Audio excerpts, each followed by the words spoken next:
24 май, Пета езикова гимназия. По повод празника на светите братя Кирил и Методий, на българската просвета, култура, книжнина и славянската писменост, сме подготвили въпроси за учениците и учителите на нашата гимназия. Кой е 24 май за българите и какво носи той на националната ни идентичност? На това, че винаги образованието ще бъде водещо и за нас по-възрастните, и за вас младите хора. Символ, който показва любознателността, идеята за образованост, идеята за българското слово и всичко, което българите имаме като положителни качества. Да. Именно това, което казах, той е спойката между отделните слоеве хора, между отделните исторически моменти в нашата дълга история. И с многото превратности той е останал жив и се празнува. 24 май за българския народ е един от най-важните знакови празници, тъй като сме създали нашата българска писменост, която всъщност е много важна част от нашата култура. Всеки един българин трябва да я познава. Нашата писменост и култура, това е нашата културна идентичност и е изключително важна за нас. Е най-вече символ на обединение на хората, независимо от възрастта, защото млади и стари се обединяваме около това да посрещнем този тъй светъл празник за нас. Според мен 24 май е повод за българския народ да се гордеем с това, че сме славяни, с това, че ние сме въвели славянската писменост, а именно кирилицата, с това, че ние сме допринесли толкова много за развитието на света. Това е повод не само да се гордеем с историята си, но и да се гордеем с настоящето си и да се обединим около тази наша писменост и култура и да можем да творим за бъдеще. Че ли напоследък в България смисъла на 24 май се изгуби? Вече никой не чувства благодарност и гордост с това, което се вършили светите братя Кирил и Методий. Срам ги е някой ги е срам да се назоват българи.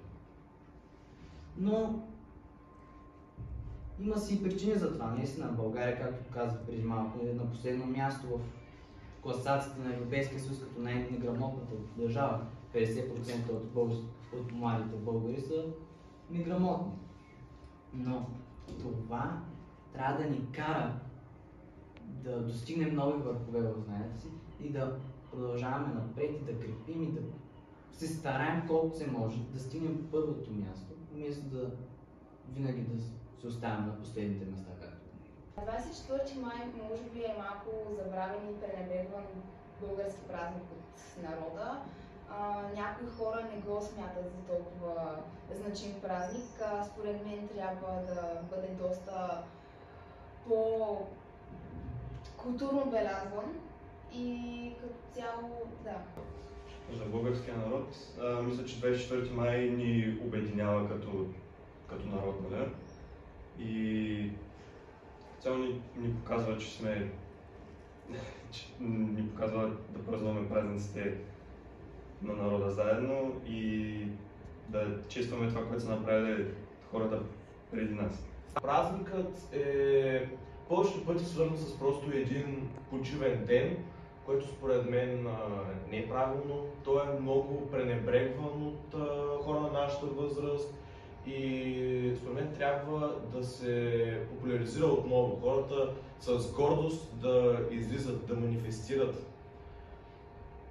Защото българският език събира хора независимо от държава, независимо къде се намират.